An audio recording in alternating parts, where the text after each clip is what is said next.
Alright, okay, alright. Hey everybody! Welcome to another episode of the Extra Credits Book Club podcast. I broke OBS. It seems like it's doing just fine. Yeah, it looks alright. I think you're the only person who would. Yeah. Because it looks seamless from. I did my best. But hey, good news everybody. We finished Jade War. Yeah. Finally. Good news in the sense that we won't have to talk about it after today. Ever again. Yeah. We did it. We read chapters 49 through the epilogue. 64 maybe. Yeah, if you can call it that. And boy, thank God, huh? I've said it before, and so have you, but just the first book was so great, and this book was just a perpetual, never-ending letdown and like I had such high hopes for the way that it ended based on reviews I saw on Goodreads. They were like, oh my God, how dare you leave me hanging at the end, Fonda? But like nothing happened throughout the whole course of the book, especially at the end. Yeah, I'll tell you, the people that are talking about being left hanging, I don't know what they were expecting. Read? What did you read before this? Is this your first book? Yeah. But yeah. Chapter 49 confused me. I had to start it over 2 or 3 times. Because I was like, who's captured? What's happening? Who are they talking to? Yeah, well, because Barrow was drunk at the double-double. It was Barrow.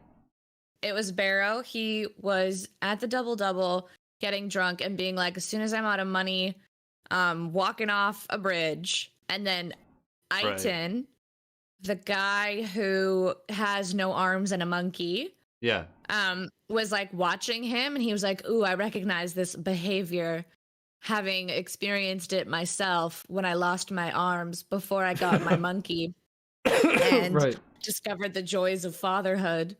And like not related to the monkey. He had a kid independently. Yes. It's not the monkey. The monkey is not his child. No. And Hilo gets called down to the double-double after Aiton kind of brings Barrow into another room, because Barrow was like running his mouth off. And I don't remember what he was saying. I think he was talking about the fact that he got cheated by Soradio and like all these Barrowcons, and like he just said a bunch of like key words that registered on Aiton's conscious, and he was like, I should call Hilo about this. Yeah. So Hilo comes down, has Barrow in a room, and he's like still wasted, and he's like, God damn, like Jade ruined my life. And Hilo's like half talking to him and half being like, I know you from somewhere. And he can't place him, which is wild. But he finally, I know, because it's been like 4 years that he manages. Oh, that he recognizes him at all. Yeah, he saw Barrow once 4 years ago, and he's like, this kid looks familiar. I think that's Hilo's like superpower, though, aside from like pep talks and like understanding what people need to hear. Like, I think just knowing people and recognizing people in like every sense of the word is like why he's good at what he does. But still, it's a pretty intense superpower to recognize a kid you saw for 4 seconds one time, and you're like, I remember you. And he says, he's like, oh, you were that stupid like Jade crazed kid from the Twice Lucky. Mm-hmm. And then he thinks it's like some great like force of the gods that like brought Barrow to him now to give him all this crucial information about Soradio, basically. And then like thinking that he like not even placing any connection between like Barrow and Lon's death, because they pinned everything on Moot. They were like, we got him. Yeah. We buried him alive horrifically. Despite the fact that this kid was like, no, like it was another guy who planned the whole thing. They just like considered the matter closed. So that's not even registering on Hilo's conscience, which is so frustrating. Right. And I believe they basically squeeze Barrow. They're like, tell us everything. And he's like, yeah, okay. Whatever. And then he takes them to the Tyler Durden Like, School of Fake Jade Greenbones. yeah, he like tells them where it is. And Yeah. that's like Soradio's like base of operations and how he recruits like jade fevered nobodies. And all of the No Peak Greenbones like turn up at this place, and immediately they're like, he's in there! Like they fold immediately. Yeah. Because they all know that even though they've got Jade, if they were to fight an actual Greenbone, they'd get smoked. Yeah. But before they go there, they have to go talk to Now and the Mountain Clan, because that area, their like little secret karate basement fight club area is in like mountain territory. Right. And so Juen, who's the horn now that Ken is dead, have to go to like the training center where Lon once fought his like duel, and they have to ask the mountain if they can like go into their territory to go after Zapunyo, who is the person that Soradio works for, and like the main kind of like jade criminal kingpin. Yeah. And the mountain's like, yeah, sure, but only if we can go with you. And Juen comes back to Hilo. He's like, it's like now gives off the vibe that like he can read minds, and it's really unsettling. Like I now see why people like say that he can read people's minds. Like his perception is just like off the charts, and no one's ever had a conversation with him and left like feeling comfortable. Right.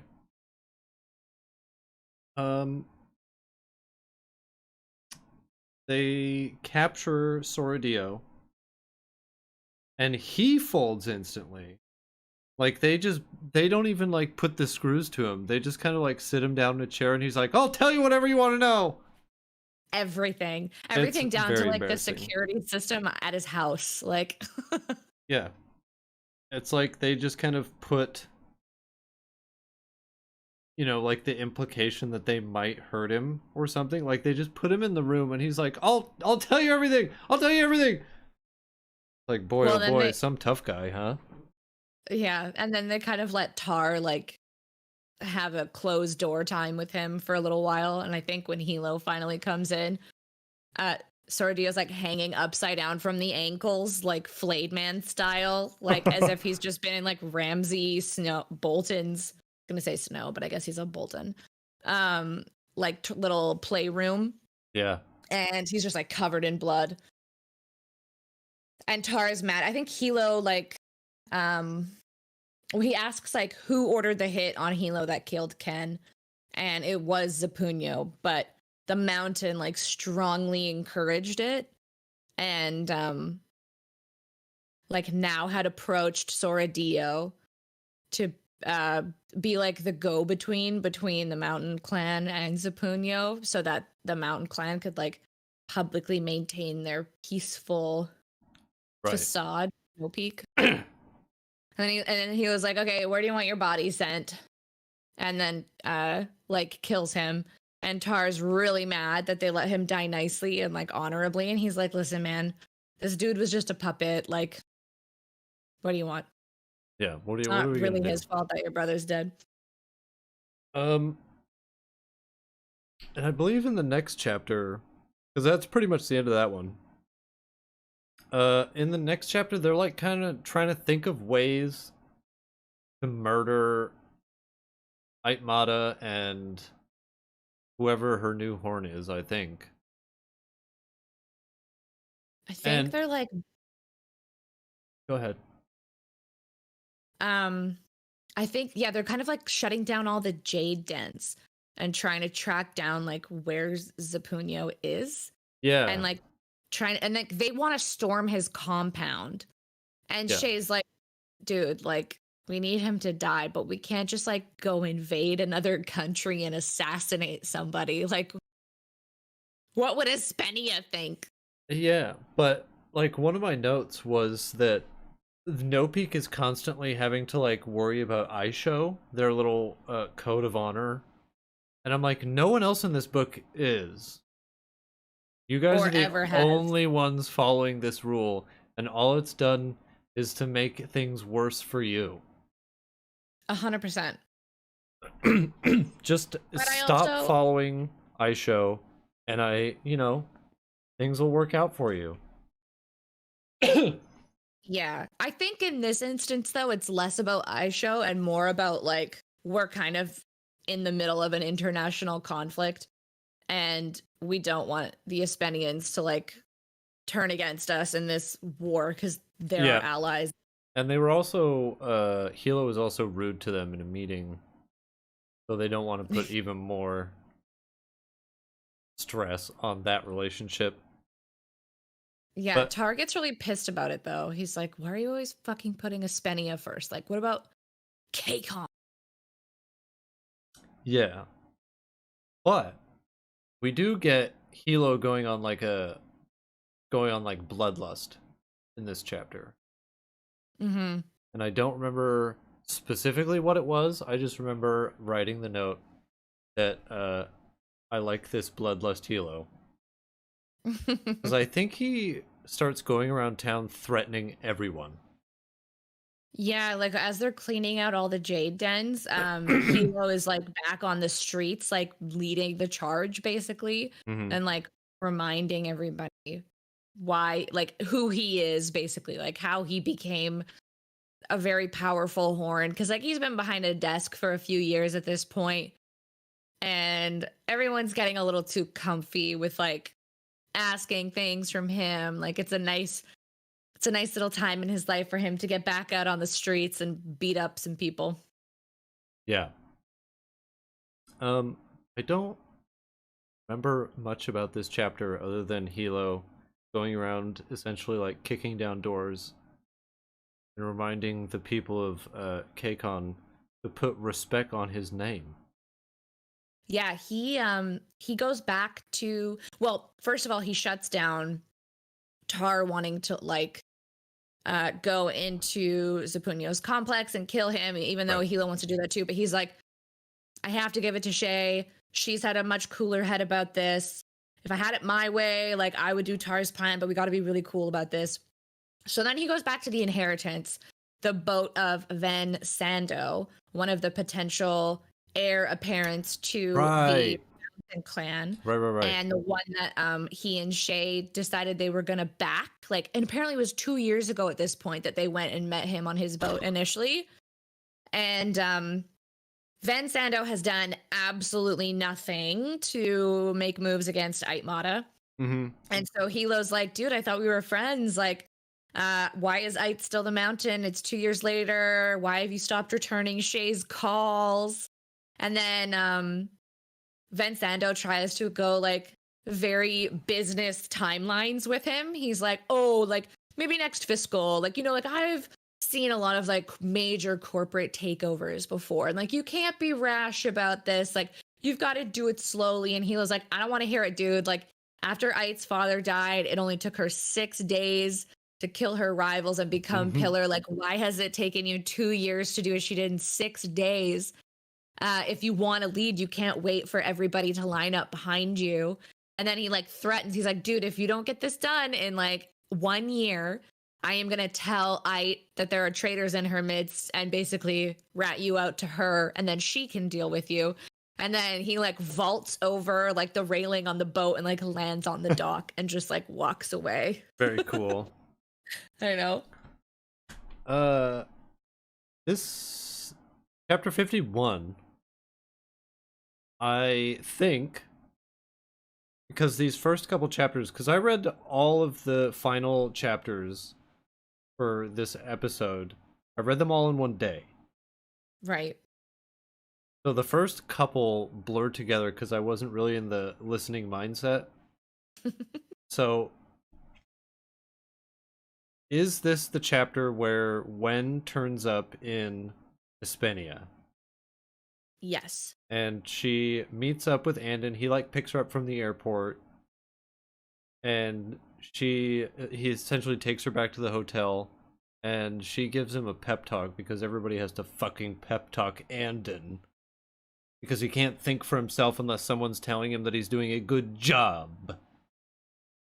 Yeah, and Wen goes into Espenia posing as a gemstone dealer, like she's a nephrite gemstone dealer, Yeah. and she's like smuggling Jade into the country, like wearing it, and then having like this big ass briefcase full of like very gaudy nephrite pieces to like draw the attention of like the customs agents, I guess, like to those pieces. And she's like very convincing and is doing a really great job. Yeah. She's really good And at this. And then my favorite thing was like, she sees Andon and she's like, you know, like having this kind of internal reflection about how her relationship has changed towards Andon ever since he like betrayed the clan and decided he was never going to wear Jade. It's like, for a while, she found it hard to think kindly on him, which is like, yeah, same. Like, I'm still having a hard time with that. Yeah. And then immediately when she goes to see Andon, she's like, by the way, like, you can't tell Hilo about the way I came into the country. Like, he doesn't need to know about the Jade smuggling thing. And Andon almost has a stroke because he hates keeping other people's secrets. He's like, no, like has an anxiety attack about it. And then he essentially is like, do you want to go get dinner? And she's like, I guess. Sure. She's like, I'm fed. Like, why don't you pick a place to go and we'll go? And he's like, sure. She's like super jet lagged. Yeah. But Andon's like, I wish I could have been there when Ken died. Like, what the fuck would you have done, Andon? What would you have done? Mr. Nothing. Fucking main character over here. I know. And like, they go basically and sell them. They go meet a group of Hispanians and she sells off like a fuck ton of Jade. It's like as much as like a small military platoon would have had. Yeah. So she brings in a lot.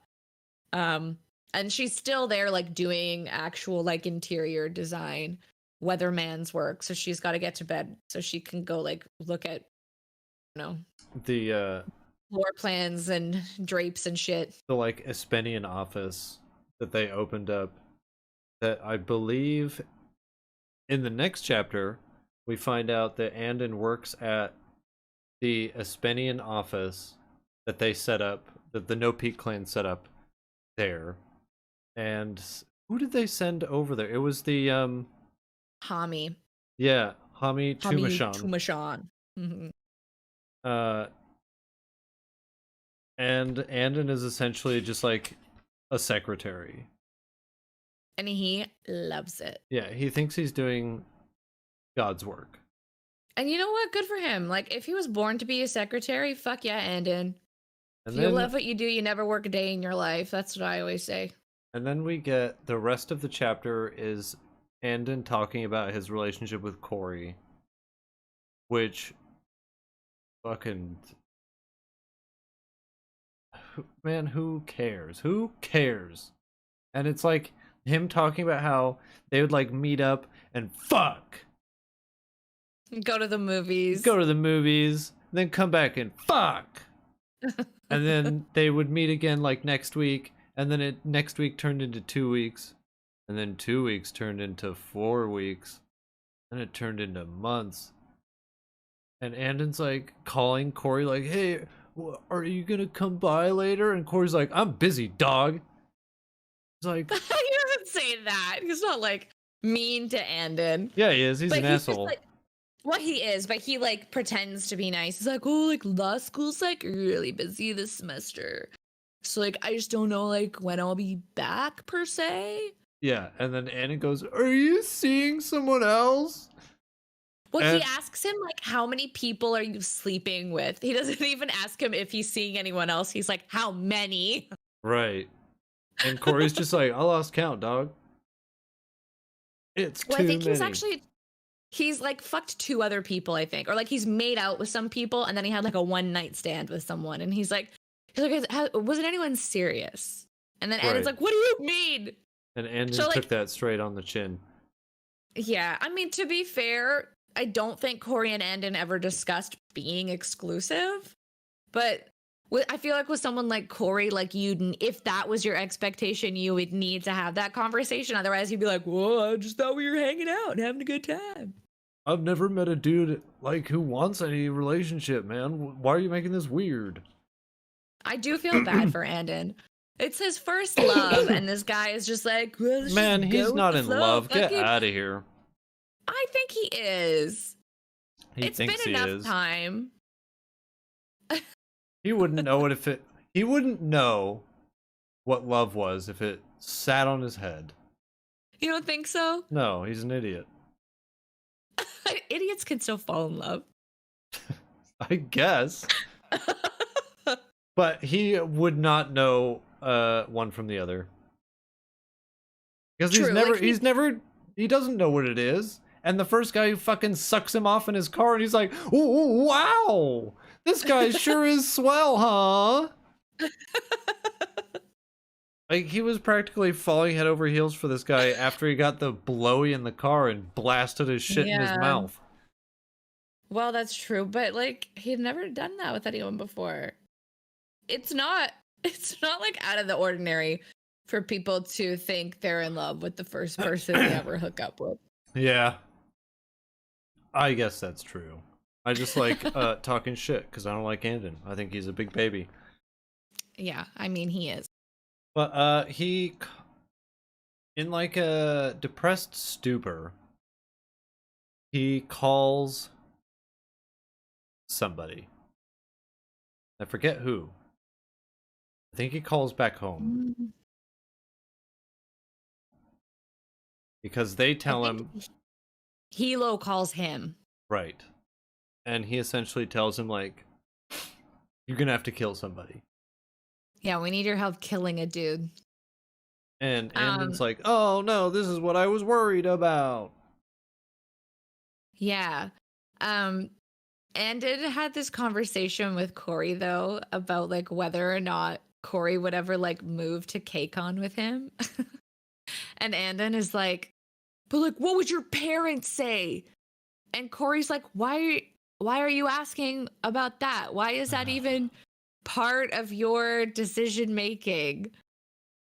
But one other thing that happened in this chapter is that Boss Cromner got like the Peaky Blinders leader of all the crews of Ismenia was caught by the police by like labor exploitation, I think, or about labor exploitation, and then is now in prison, which will become important later. Ish.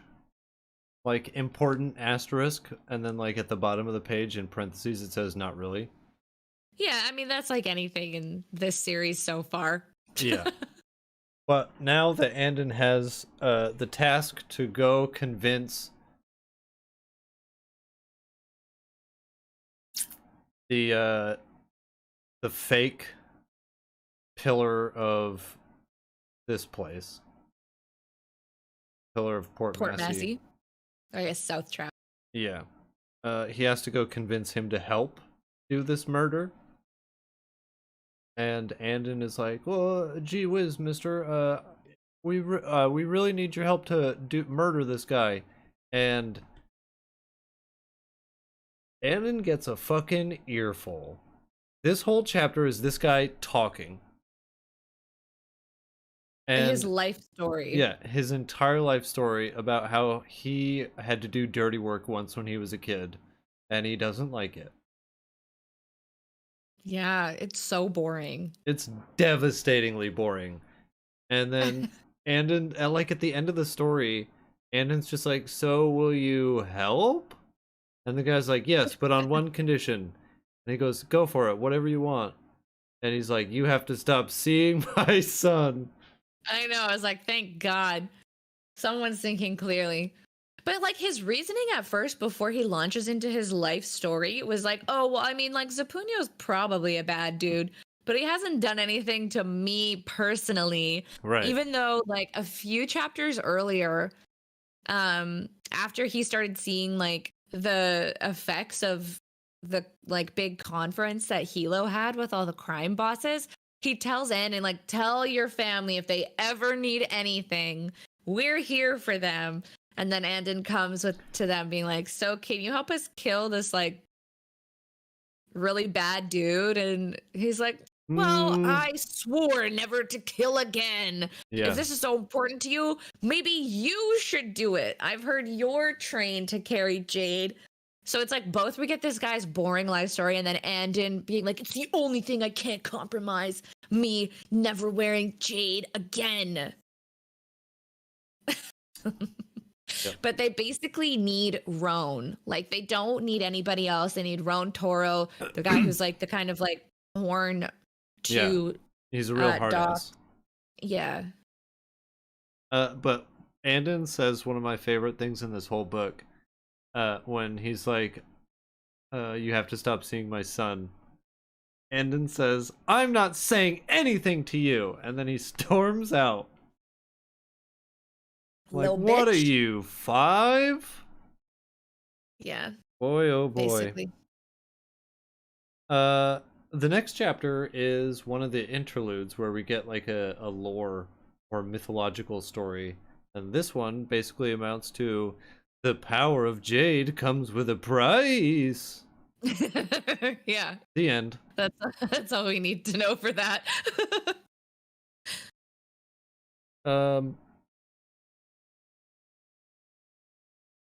And my only note in chapter 54 is I guess we're killing everybody now. Yeah, because Chancellor Son Tong, I think is his name, who's Son like Tomoro. Tomoro. The guy who's kind of like No Peak's representative, more or less, in like the Royal Council, who Shay recently convinced to serve another term. And there's an important vote coming up about the Ortoken like Refugee Act, about whether or not more refugees can, like Shatarian, specifically Shatarian, or like Kekanese people with Shatarian descent, like of Shatarian descent. Right, something like that. Come live in Kakon. I hear like the name of bills and things, and like I have to actively stop my eyes from like glazing over. Yep. But now the Horn of the Mountain visits him, and he's like, what if we can make it like personally worthwhile for you to vote in favor of the bill instead of against it? And then Son is basically just like, absolutely not. Like, why don't you just go try to influence like another council member? Like, I basically belong to No Peak. He tells him that he knows about this arterial blockage in his heart, and I was trying to keep that quiet. And Son tries to run, but now grabs him and like channels into his heart to basically simulate a heart attack to make it look like that's what he died of. Yeah. And that's the end of that. Yep. And honestly, that's the last we hear of it. Other than that, like characters later in the book going, Son Tomoro is dead. Yeah, too bad. Poor man. Anyway, let's go back to Andon in his most pathetic form. Calling up Corey and saying, we shouldn't see each other for a while. And then Corey being upset and essentially being like, fuck you, bitch, I never liked you anyway, you're ugly, and no one even like, why would anyone ever date you anyway? Fuck you. Like, he essentially did the incel thing where you hit on a girl and then when they turn you down, say that like, fuck you, bitch, you were ugly anyway. Yeah. I take it back. I was joking. That was a meme. Whatever, you're fucking beneath me anyway. It's so mean. And then instead of like being like, oh well, fuck you too, he still tries calling Corey every now and again, and then fucking does a thing like, okay, I know this is a thing that some people, including myself, have done after a breakup, where you write a letter to the person to kind of get everything you never got to say off your chest. Yeah. But then the custom, is just to like read it once and then you fucking burn it outside, or you tear it up and throw it in the garbage, or bury it. Like eyes never lay on this thing again. But Andon fucking mails it, stamps it, licks the envelope shut, sends it to Corey. You're like, what the fuck, Andon? You idiot. Get your head in the game. Because he's got to plan this assassination. And like, I guess the way that they're doing it is he's pretending to be a journalist for like a Kekanese newspaper. Yeah. Requesting an interview with Sapunio. Yeah. So he can clear his name in the media once and for all. And Andon continues to gaslight himself into thinking he was exiled from the clan for no reason. Because he always talks about how, like, it was because he killed the Horn of the Mountain clan in that duel. That's what got him exiled. And it's like, no. No, that's not what happened, and you know it. But anyway, that's the end of that chapter. Thank God. Yeah. He, like, we know that he has to, like, get ready to leave the country quickly with Roan after the assassination, but he doesn't know where yet, if it's, like, to go home or somewhere else. Yeah. So... He, that's what started his, like, woe is me gaslighting. It was, he's like, can I even go home? I know Hilo said I could, but did he mean it? Does he even want me there? Does he even care?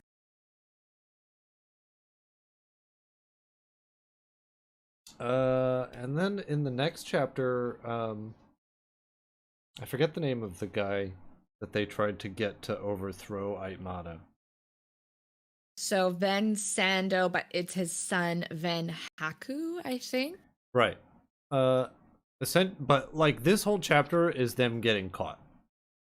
Yeah. And we don't know if it's because Hilo told on him or if Aitmata just found out. Oh. I would love it if it was because Hilo told on them. That would be a great move for him. Because the coincidence of Hilo going, if you don't fucking shape up, I'm gonna snitch. And you're gonna get buried. And then like 2-3 chapters later, exactly that is happening. He's getting buttoned up. She's forcing him to sell his company to her. And then he's like, do my sons get to live? And she's like, nope, but your daughters will.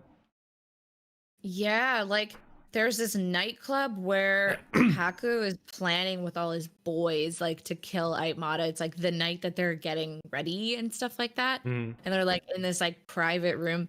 I think the club's name is something really cringe, like Sin 8. And they're like talking through the plan and they're like, whoa, do you perceive that? And then the Horn of the Mountain comes in. He's like, what's up, my guy? Like, I hear throwing all these parties and you're not doing your work for the clan and avoiding me. And Haku at this point still thinks that, like, there's no way that they know that he's planning on killing the pillar, but like, why else would he be there? And Al and his boys, like, kill all of, like, Ven Sando's son and all of his friends that are planning to overthrow. And then the next day is when Ait goes to visit him and be like, so, like, these random men are buying out your family's majority share in your freight company. One of the notes I made, because I'm going to assume that because there was never a chapter where Hilo took credit for snitching on this guy, that is not what happened. Yeah. Because Fonda Lee would have said something. That's true. So I made a note where I said, so far 2 books in, I still can't wrap my head around how Aitmata is magically finding out this shit. How would she know? Like, how would she know? This is like the 3rd time where she's magically had, Like she's read ahead in the book. Yeah. And it's like, what's happening here? Is there a traitor in No Peak, or does she just have a previously unmentioned masterful spy network? I know. That's the thing I think, like, because we know she has a spy network, but it's just like random criminals. Like, it's not people, it's not like high ranking people Yeah, in it's No like Peak or Sherlock one of the Holmes with other his street clans. kids. Yeah, totally. So, And yeah, it really doesn't make sense. she's getting like high level information at like key moments, which is I don't know I don't know if it's bad writing or if this is intentional. Because I feel like there's no way for Aitmata to be able to know the things that she finds out on a consistent basis. Yeah, I think if you're going to do that with a character, you need to explain to the reader how they found that information out. And Yeah. it needs to make sense within the scope of like, what we know as an audience. Because otherwise, it's just like, what's the fucking point? Yeah. But that's that chapter. All those guys are dead now. So rip in peace. Yeah. The next chapter is a great one. Probably my favorite in this whole book. Wait, really? No. But it made me laugh the most. Yeah. Because Hilo is hanging out at home and taking important calls, question mark, or just like doing important work. Like he's doing dad things where he's like sitting at his desk just like writing on his planner. Yeah. And On his iPad. yeah, Nico comes in and like freaked out. He's crying. And he's like, I told him not to. And he's like, what is it? What's wrong? And he goes and runs out to find his actual son, not the one he stole. Right. Unconscious or just like freaking out. Hiding behind a pillow as Right. if it will like protect him from his dad's wrath. Yeah, and they find out that he swallowed like 2 pieces of jade. Yeah. On The a lark. most a kid thing of all time. Yeah. Just like Nico like forced him to eat it and then Yeah, like held he his did. mouth shut. So he had to swallow it. That's actually diabolical. But and he was flabbergasted. He's like, but I told them not to do it. Yeah, I told And these kids not to do it. these kids are both like under 5. Like they're gonna do exactly what you tell them not to do. And he's like, I didn't even imagine that they'd go into the study, the forbidden, alluring room with like secrets inside and a desk full of drawers. So he like takes him to the hospital, and I at this point was laughing to myself because I was like, he's taking his son to have his stomach pumped like a dog who ate chocolate. Yeah, it's totally that energy. Just that frustrated, like, great. Now I've got to go pay for a vet trip because you couldn't keep your nose where it didn't belong. Yep. But they do surgery instead of just pumping his stomach, which seems way more invasive than just inducing vomiting. Because I can't imagine they went very far. Yeah, like it's been a couple, maybe 2 hours maximum at this point. At least. Yeah. But afterwards, he tries to call Gwen with the news, but he can't get a hold of her because time difference, and she's also out murdering a man. Yeah, like it's the day that they're like Hilo's waiting for a call before Rue kind of ruins everything by swallowing Jade, and it's to kind of get confirmation on the interview that they're doing with Zapunio, because the whole plan to kill Zapunio is to have Andon go in posing as a journalist, Roan going in as like his photographer, and then at the building that they've like previously kind of identified as the one that they'll conduct the interview in, Roan's stashed his gloves in the buildings, like his jade gloves, so that he'll be able to Right. retrieve them within the building, go in, and then kill Zapunio. And Andon wouldn't do anything.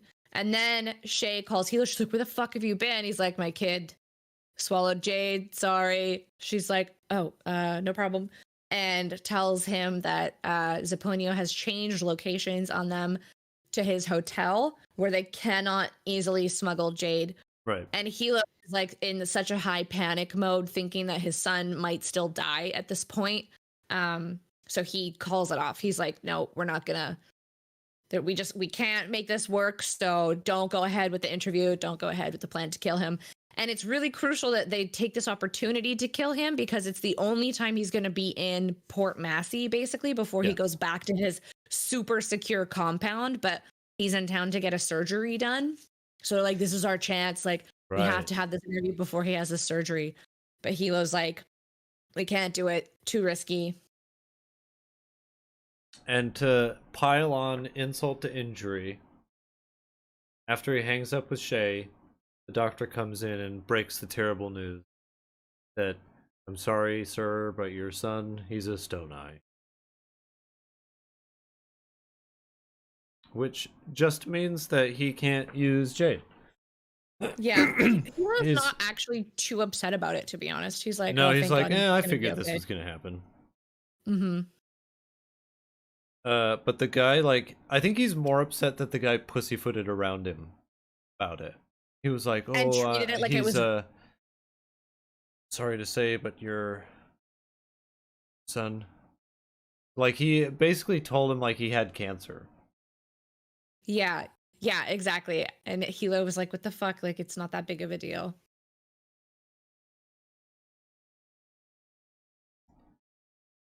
I think that's it for chapter 57. Mm-hmm. And then in the next chapter, immediately Shay, like, mom and dad are fighting. Shay and Hilo are duking it out. About what?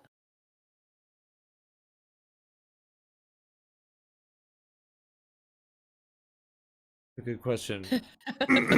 My note is just mom and dad. Oh no, mom and no, it I was think it's Wen because and it was Hilo. Wen and Hilo because she called him on the Yeah, phone. I was like, did I miss like No, a huge chunk of the chapter?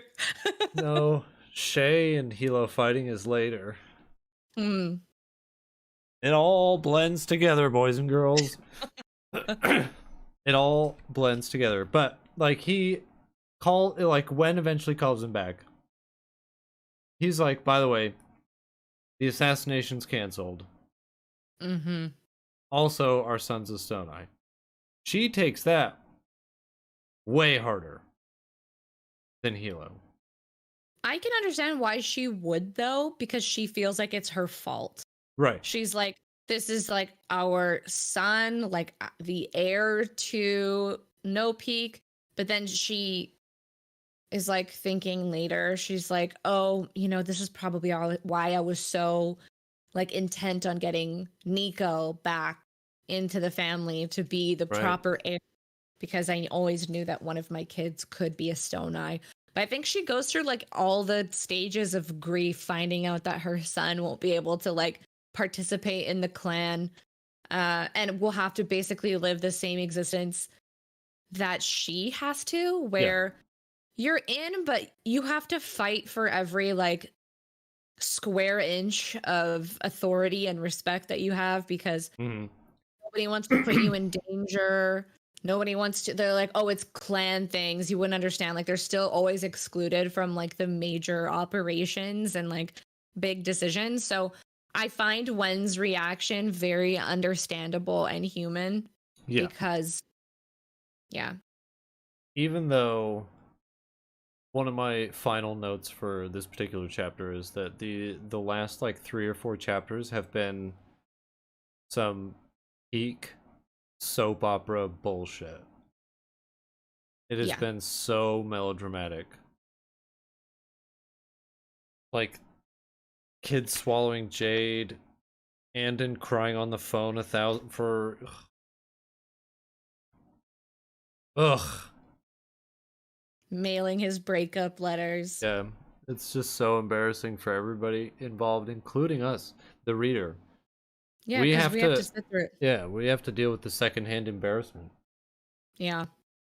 But basically, after Wen finds out that, like, Hilo tells her he's calling off the assassination, and she's fucking pissed about that. She's like, Yeah. you promised me the day my brother died that you would murder the man who did it. And he's like, it's not safe. We can't get the right plan together. There's too many variables. It's off. And once they hang up, Wen kind of goes through this whole mental gymnastics of like, all of what Rue's life is going to look like goes through his whole life timeline in her head in like 5 minutes, has like cries like one tear, and then calls Shay and tells her whatever plan she's thought up that involves keeping the interview on. We don't know what the specifics are, but we assume it means that like Wen is going to smuggle the Jade into the hotel, basically. Yeah. And Shay's having a crisis of conscience over it because she doesn't want to put her brother's wife at risk. But Wen is so convincing when she's made up her mind that you basically can't say no to her. Kind of. Well, and like, it's not that you can't say no to her, but it's because like what she's suggesting, like she's right. Yeah, it's the right thing plan. to do. Like, yeah, it's not her own like conviction, but it's like, oh, if she's willing to put herself in danger, then kind of like fuck what Hilo says. Yeah. Also, like, this is their one shot. Either they do it or they never do it. Yeah. So they... Hey, Leah Bardugo, take notes. A plan is devised off camera. We get to find out as it unfolds. I feel like isn't that what happens in Six of Crows, though? No. Maybe that's what happens in Crooked Kingdom. There was always a constant, like, reminder right. of the plan. Right. And then when something occurred, one of the characters would go, aha! Just like I said it would. That's right. The problem with the way Leah Bardugo did it, though, is that she would detail out the whole plan and then wouldn't properly detail out what things happen on the fly, or like the random, like, fucking Kaz Ex Machina happens later on. They're like, oh, like this unforeseeable thing happened. But don't worry, Kaz carried an entire general store's worth of contents in his stomach and is currently throwing all the lockpicks and explosive devices and ropes needed to complete the rest of the heist. I can suspend a lot of disbelief. But what I can't suspend is the fact that they apparently had planned out that two characters would get locked in a very specific room with very specific glass that could be very specifically not broken unless they had one very specific tool that they had planned for. And it's like, fuck you. Who do you think I am? Like, what kind of moron do you take me? Anyway, so they go through with the plan. They go meet Zapunio at this hotel under the guise of being reporters to do an interview with him, and he immediately finds them out. Yeah, the whole interview is basically Zapunio grilling Andin about who he is, who his parents are. He's like, you don't look any. Yeah. He's like, I looked up the name of the reporter you gave me, and you don't look like him. And they're like, oh no, why didn't we think of this before? How, and like the fact that they went into so much detail to be like, this, like, his carefully crafted persona done by one of No Peak's many corporations. The same one, by the way, that created this fake gem company that Wen works for. They did like all the paper trail things, but forgot like the most important thing, and it was to replace the photo with one of Andin. Truly the cock up of the century. I zoned out. But I know that as soon as he's like, "You're not the reporter that you say you are," they get into a little tussle. Yeah, and Andon delivers like a really cringe one-liner because Zapunyo's like earlier on, he's like, I know you guys aren't here to kill me, so like, why are you here?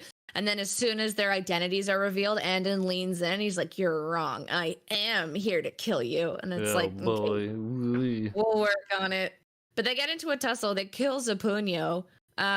Like, it's not a very well articulated tussle, to be honest. Like, the same way that many of the tussles in this series are kind of like, what's going on?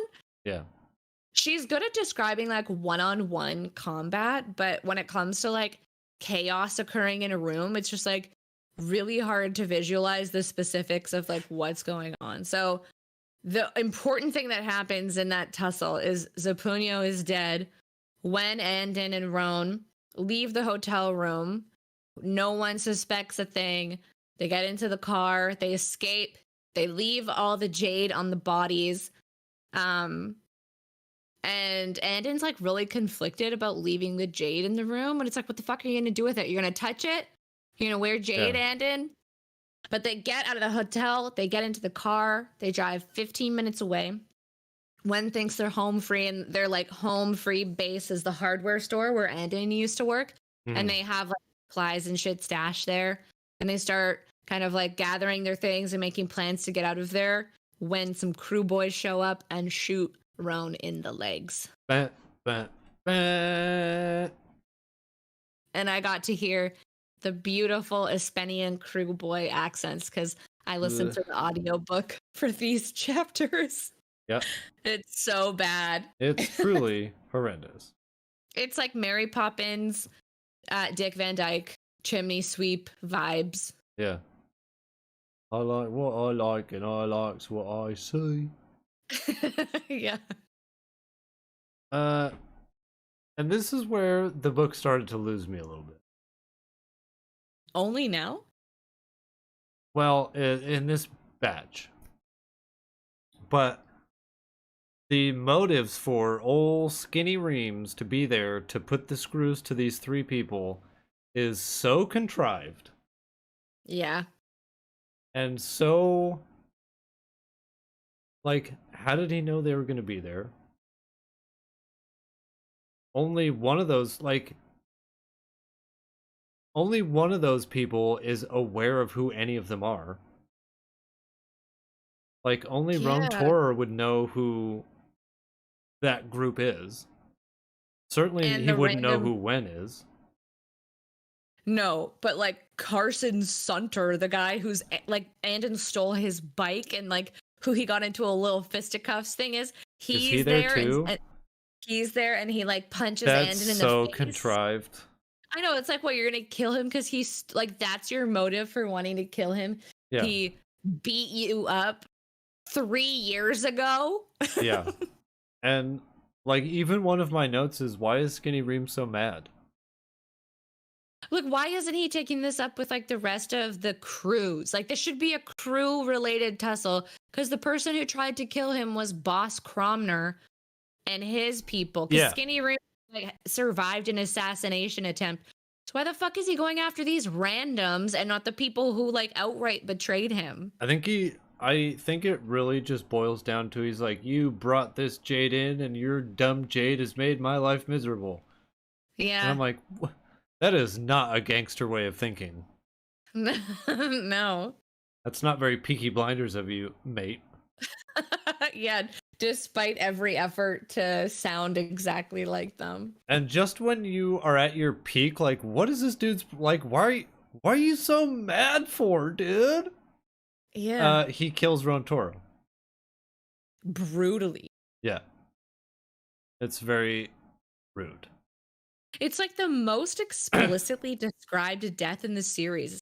Like they get into the details of like his bowels gave out and he shit himself to death as he was suffocating in this bag. And you're like, Jesus. Okay. And then they kill Wen.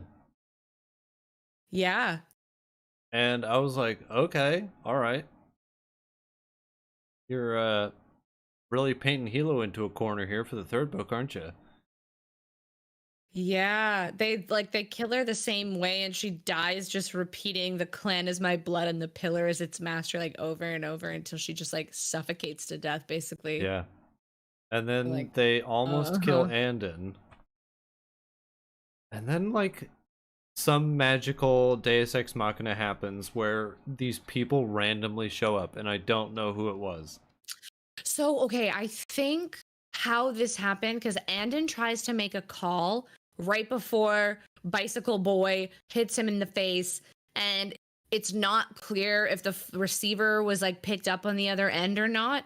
But it sounds like it was, but Andon can't get anything out before he's punched in the face, and then the dude smashes the phone.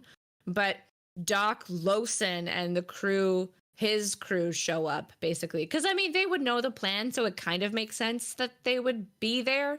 But the fact that they would get there so quickly is a little contrived. Yeah. But yeah, like they take the bag off of Andon's head, and he tries to revive Wen with CPR, but it's not working. Yeah. So then he has the genius idea that he's known about since the beginning of the since we were introduced to him in the first book. The notion that you can become a Jade healer, channeling power of Jade to heal people instead of kill them, Mm-hmm. which he should have thought of before he quit the academy in a huff and got himself exiled as a result. But hey, we wouldn't be here if he had sense. No. So he puts on his Jade. He does his best healing channeling, and then when kind of like, Yeah. but They like we're hug unsure. and cry. We're unsure if she's okay or not. Yeah. They hug. Wen cries. Andon throws up. The end. Yeah. Now is the chapter where Shay and Hilo have a punch up, and they scream and fight at each other Mm-hmm. because he Well, it's put more Hilo screaming. yeah she put Wen in danger, and he's very upset because now I think she has brain damage. I don't think we know yet. Right. I think they're kind of just like Shay gets a call from Andon who tells her like a couple of details, and then he's like, "We're gonna go to the hospital. Can you call me back when we're at the hospital?" Right. She says, "Yeah, no problem." She calls him. Andon tells Shay everything, and he's like, "How the fuck are we gonna tell Hilo about this?" Shay's like, "No worries, leave it to me. I have to deal with this. I was gonna have to tell him the truth at some point." Yeah. Shay calls Hami to get him to the hospital and support Wen and Shay, or Wen and Andon, however he can. And she goes into the main house. Hilo's in the training hall with Nico. I think they're playing like a little Greenbone children's game. Something And like she's that. dreading it. And she gets into the room with him, and she just starts kind of like spilling her guts, telling him absolutely everything she's kept from him about how Wen was a white rat for the clan, everything Wen's done, what happened in Espenia. And she kind of like blacks out while she's telling it because all she can focus on is Hilo's intense physical reaction to the news that she's delivering to him. And like all we really get is this really vivid description of his like jade aura roiling like a very tumultuous sea with a storm brewing. And then Hilo crosses the room and hits Shay really hard in the face. Yeah. And then launches himself at her and is just like ultimate betrayed. How the fuck did you do this? And then they like immediately just settle down. Yeah. But my favorite part They- is when the kids come in and like they're peeking around the door. They're like, "Oh my god, what's happening?" And Hilo fucking screams at them and they both start crying. Yeah. And then Rue runs away, but Nico runs into the room and starts like hiding behind Shay's legs. Yeah. But he's like, "You're no longer the weatherman. You're free, just like you've always Right. wanted." And so petty about the whole thing. And Shay's like, "Listen, man, like, after everything we've been through, like, how can you believe that I don't care as much as you do? And then he says, now you sound like Doru, which is so Yeah. fucking, there's no need for that, Hilo. Like, he gets full child tantrum, super vindictive, like that. It's like how people behave when they're really hangry and they just say the worst possible shit they can Yeah. think of. That's exactly it. Uh, but like, I don't even remember how that ends. Like, they just kind of like go, "All right, conversation over, goodbye." They end up like sitting on the floor. Yeah. Shay's like, we're not, like, I'm not walking away from this. Like, I'm as involved in the clan as you. Like, you can't just tell me I'm not your weatherman anymore. Like, that's not 5 years ago, like, or I guess at this point it was like fucking 15 years ago. Who knows how much time has passed?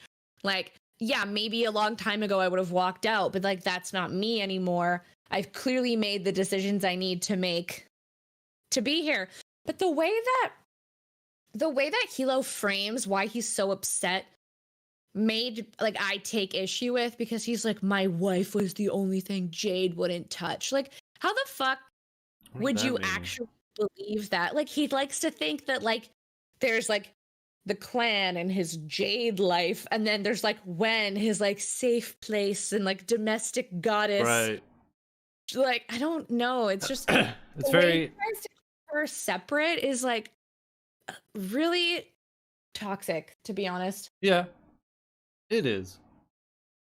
And like, as if she couldn't possibly understand like what they go through and like how to care about the outcome of people's lives. Like, it's just, if you're a human being with empathy, like, you're gonna care about the consequences of some of the plans they're coming up with. Like, just because you can't run across a little tightrope doesn't mean like you lack the capability to understand like what's at stake. Right. Wow. But it's different because she's a woman. True. But like the next chapter, right? Shay goes to her little church temple, as she does whenever the book decides it's time for her to do that, which they always remind us, like, by the way, she's the religious one. Now, all of a sudden. And she's sitting there praying and doing her church thing when the second to last chapter from the first book comes back, almost literally lifted and placed right here. And I don't know if she's going for a George Lucas, it's like poetry, it rhymes kind of thing, or if she just did it again for funsies. But Aitmata essentially gives Shay the "join me, with you by my side we can rule the galaxy together" speech. Almost the same one that Darth Vader gives Luke. And then Shay's just like, no, eat shit, get lost. And Aitmata's like, how can you speak to me this way? It's so weird because it almost seems like she's simultaneously doing that and also kind of dismissing No Peak as like a lesser problem for the Mountain Clan now, because she's like, we've really expanded our operations way past the point that you could ever keep up with, because we've been at this for a long time, and like strategically influencing government and economics the way your family could only dream of, which is true. And she's like, you guys aren't really like on our radar anymore, so we're at peace now. But also, No Peak's weaker. You're not worthy. If you We're move never against at peace. Yeah. If you failed to keep Hilo in check, remember that Ven Sando was the patriarch of an old and powerful greenbone mine, one that should have thrived for generations to come. But because of his treachery, he lost everything. And then Shay basically is like, I have to go get my nephews from swimming lessons. So if you excuse me, my family needs me. Yeah. As if that could hurt Ait. Like, as if Ait truly believes that like no peak strength comes from family. Yeah, Like what are Ike they? doesn't give a fuck. What is this? A Fast and the Furious movie? Kind of. Yeah, kind of. Without any of the cool action set pieces and like none of the charm. Yeah, basically. I was hoping for at least one himbo in this show or in this book.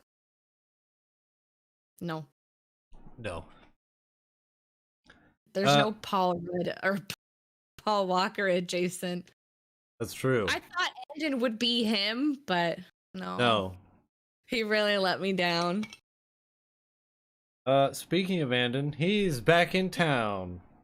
Oh, yay. He flies in and he's looking around Janloon like he's never fucking seen it before. And my note is literally like, thank God he's back in Janloon. Maybe he'll stop bitching and moaning. He doesn't know how. That's the only way he interacts with himself and others. And this is also when they try to trick us and think Gwen died in the hospital. Right. For like one sentence. Like this Yeah. kind of stuff works in television, but it doesn't work in books because the next line is just like, no, she's not dead. Yeah, she's mostly fine. She's just paralyzed and has brain damage. Yeah, she can understand what you're saying, but she can't speak. Which well, she can, but she has trouble. Yeah. And talking. Andon also expresses having buyer's remorse about quitting the clan, I believe. Or something else. There's something else he has buyer's remorse. It's like every decision he makes, he has buyer's remorse for. Yeah, he goes to talk to Hilo. After the book is acting like Andon's been gone for like a decade. He's like, Yeah. there's little shoes by the doors, and oh, all these new picture frames. All these lives have happened and ended while he's been gone for 3 years. This is also when the audiobook started playing cutesy like piano music. Oh, yeah. I thought it was like, because all day right now I have like my little YouTube videos with like jazzy instrumental Christmas music happening for like ambiance. Sure. But I thought it was just like my YouTube video, and I was like, what is this random like joyful tinkling sound? And I like paused and I was like, is that the book? Yeah, it is. Really cringe. But Andon goes to talk to Hilo, and Hilo's like really like the anger is really setting in against Wen, where he's like, she disobeyed me for years. How can I ever forgive that? And he's really torn. And then Andon is like trying to speak on her behalf about kind of knowing what it's like to be someone your family doesn't know how to deal with. He's like, we don't need your acceptance. God. We just need your understanding. Oh, because this is at Roan's funeral. Actually, I think this is, yeah. Oh, he's like, I think he's reminiscing on when Roan's funeral happened before he came home. Right. And that was confusing. But then Andon tells Hilo that he's like, I'm going to be a healer and a channeler. And then there's, that stupid music while Andon meets his like Hilo's kids for the first time. Yeah, they're like, this is your uncle Andon, the one I told you so much about. Like, that's supposed to be this big impactful moment, and it's like, okay, let's move on. And then the book ends. That's the end, you guys. Listen, that's the end of the book. A book that did nothing but kind of wander around the frozen food section for 2 hours, and then maybe go look at the cheeses and the breads, and it never made a purchase. No. But don't worry, there's an epilogue. Oh yeah, good. I'm so glad. An epilogue in which we cut back to Barrow, who, like, they're trying to really paint it as like he got his life together, but he's even more of a loser now than he ever was. Yeah. Like he's still a deadbeat, but now he's just a blue collar deadbeat. Mm-hmm. And then he's like walking home on his way home from work, and like in my mind I was picturing that his attention got grabbed by the lunatic in Whiterun who's always screaming about Talos. The guy in the fountain. Yeah. And the guy everyone on fucking Earth ignores. Yeah. Because he's just screaming about Talos, but Barrow walks by him and he's like, wow, this guy's making a lot of sense. So he goes and talks to him and basically turns him into like a conspiracy theorist or a like makes him join an MLM. And Barrow's like, you're right, this whole thing does need to be overthrown. And then that's the real owner. that's the real end of the book, is Barrow being like, you're right, we should seize the means of production. Yeah. I don't want Jade. Jade ruined my life. But I need to take down the clan. And like it was essentially like that guy going like, yeah, the people with Jade, they're secretly running all the corporations and pulling us normal people down with them. You don't understand. It's all a conspiracy. It's all a Jade cabal. Yeah. And I was like, okay. Yeah, dude. Okay. Very cool stuff. But that's it. That's the And end of the book. Action, sinister music starts playing to try and hype you up for another 700 pages of this fucking nightmare. Fuck that. This series is dead to me. I will not be reading the third book, but I did go and read a lot of spoilers. And like the one thing, like I won't say spoilers in case anyone wants to go read it, but the one unanimous observation that I have taken from reading synopses, probably a good statistically significant amount at this point, all of them are huge simps for this series. They're like, this book has irrevocably changed my life. It's my favorite fantasy book of all time. It's usurped The Hobbit for best fantasy book of all time. Like the third book is unanimously loved, and I have read the synopsis, and it does not seem that fun. Well, here's the thing. When the well runs dry, any drop of water is the best one you've ever had. Yeah. It's like anyway. A book with a half decent plot is so far above the kind of genre of young adult fantasy at this point, with the amount of garbage that's out there. I should know because I read a lot of it this year. Well, hey, the good news is that we get to pick a new book. That's right. So let's pick a new book. Let's bring up that wheel. Boop. So what do we got? We have on the wheel this time.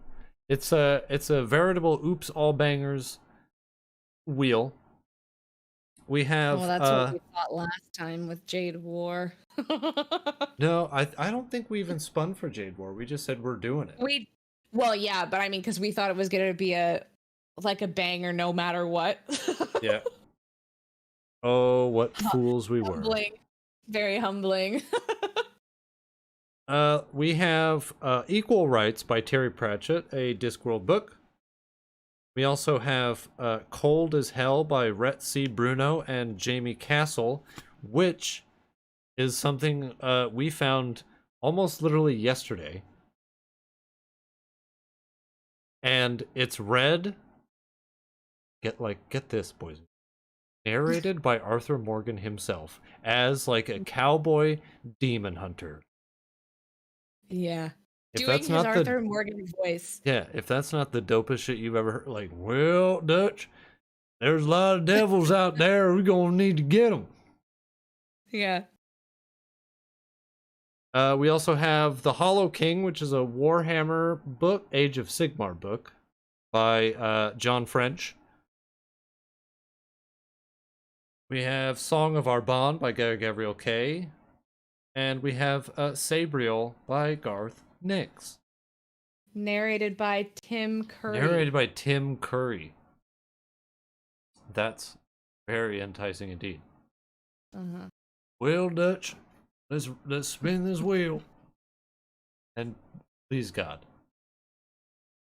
Actually, you know what? I want to read all these, so I'm not worried. No, me neither. I do have a hope and a wish though for a particular book. Oh. It's Terry Pratchett. Oh, nice. I accept. Yeah, that shouldn't be too hard. I think it's a pretty short one. Oh, nice. Let's find out actually how short it is. To see if we might need to, like, have one in the rafters just in case. Oh. Good call.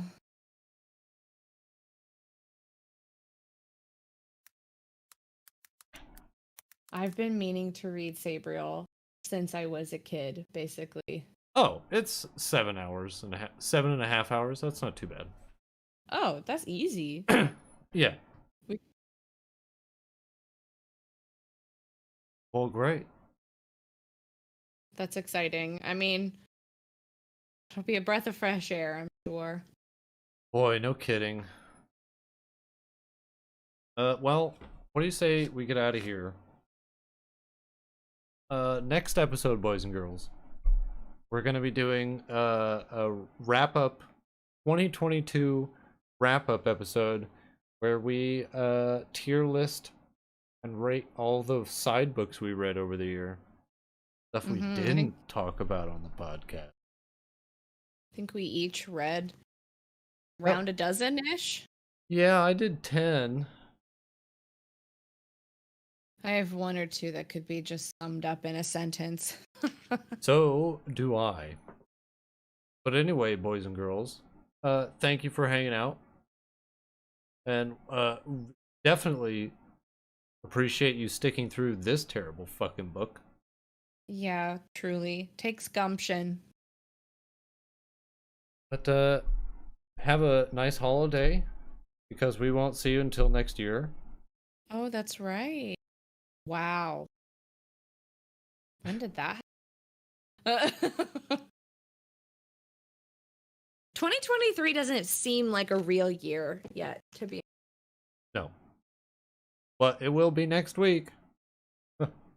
Anyway. Yeah, true. Bye, everybody. Bye. Thanks for watching and listening.